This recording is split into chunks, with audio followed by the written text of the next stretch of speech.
So today, we're going to pull back the curtain on one of the internet's unsung heroes. It's a protocol that's so fundamental, your home Wi-Fi and your office network, well, they just wouldn't work without it. We're talking about the Address Resolution Protocol, or ARP for short. Okay, imagine this. You hit print on a document. Your computer and your printer are on the same Wi-Fi network. Now, your computer knows the printer's IP address. That's kind of like its name on the network. But here's the mystery. That's not enough. To actually send the data, your computer needs to know the printer's physical location. So how does it bridge that gap? How does it go from a name to a physical place? And this gets us right to the heart of what we're calling the local address mystery. You see, every single device on your network actually has two different addresses.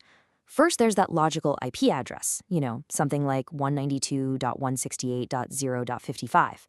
Think of that as a person's name in a room. But then there's the physical MAC address, which is a totally unique hardware ID that's literally burned into the network card. That's more like that person's specific unchangeable seat in the room. To have a conversation, you gotta know both. So enter our hero, the detective that solves this mystery, the Address Resolution Protocol, or ARP. Now, you gotta remember, this was defined way back in 1982.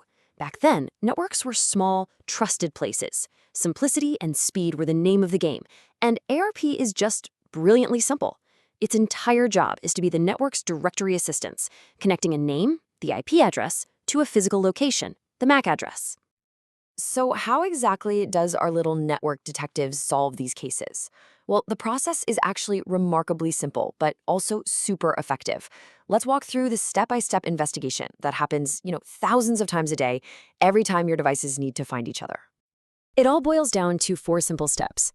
First, your computer, let's call it computer A, needs to find that printer. So it broadcasts a request to every single device on the local network. It basically stands up and shouts to the entire room, "Hey, who has the IP address 192.168.0.55? Now, every device hears this shout, but only one, the printer, recognizes its own IP. So, third, the printer replies, but not to everyone. It sends a direct message back to computer A saying, "Yo, that's me, here's my physical MAC address." And finally, computer A gets the answer, jots it down in its little notebook, its ARP cache, for next time, and sends the print job right to the printer. It's a public question that gets a private answer. Simple, right? And you know what's wild? The message itself, the ARP packet, is incredibly simple. It's basically just got the sender's addresses and the IP it's looking for. But the real key here, the thing that makes it all work, is that operation field. If it's a 1, it's a request, a question. If it's a 2, it's a reply, an answer. That one little number dictates the entire conversation. Okay, but ARP isn't just a one-trick pony. It's not just a simple question and answer tool. Over the years, it's developed a few other clever techniques, a few more tricks up its sleeve, to keep the network humming along smoothly and efficiently. For example, a device can send out an ARP probe. This is kind of like politely asking, "Hey, is this seat taken?" before you sit down at a table. It's a quick way to make sure an IP address isn't already being used. Then you've got the ARP announcement, also called a gratuitous ARP. This is like when a device first joins the network, it can just announce to everyone, "Hey party people, I'm here, and this is my IP and MAC address." That way, everyone can update their contact lists. And of course, that ARP cache we mentioned, that's the detective's little black book. It stores all the recent discoveries, so it doesn't have to keep asking the same question over and over again. All right, every good detective story has a dark side, right? A vulnerability. And for ARRP, its greatest strength, that simplicity, that built-in trust, well, that's also its biggest weakness. And this is where the bad guys come in. And here's the bottom line. This is really, really important. ARP was born in an era of trust. It has absolutely no built-in way to verify who is sending a reply. It just trusts. It assumes that whoever is answering is telling the truth about who they are. And as we all know, trust can be broken. This vulnerability leads to a classic and pretty nasty cybersecurity attack called ARP spoofing, or sometimes ARP poisoning. Basically, an attacker on your network starts sending out fake or spoofed ARP replies.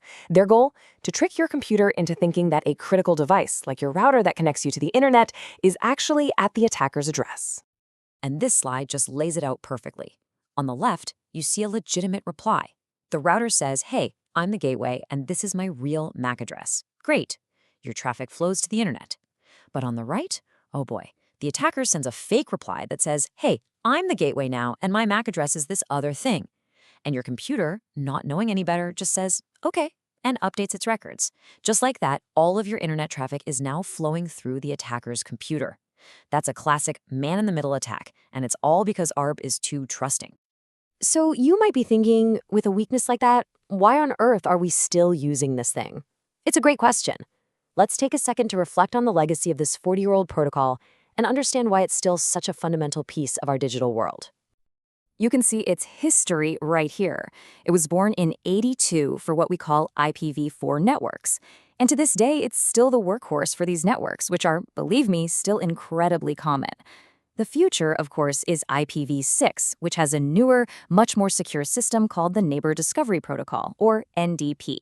So ARP's days are numbered, but it's had an incredible run. But the one thing you absolutely have to remember about ARP, and the original document says it best, is that it only works on the local network, what the engineers call a single subnetwork. Think of it as strictly a neighborhood watch kind of thing. Its messages are never, ever routed out to the big, wide internet. It's the silent, invisible glue holding your local devices together.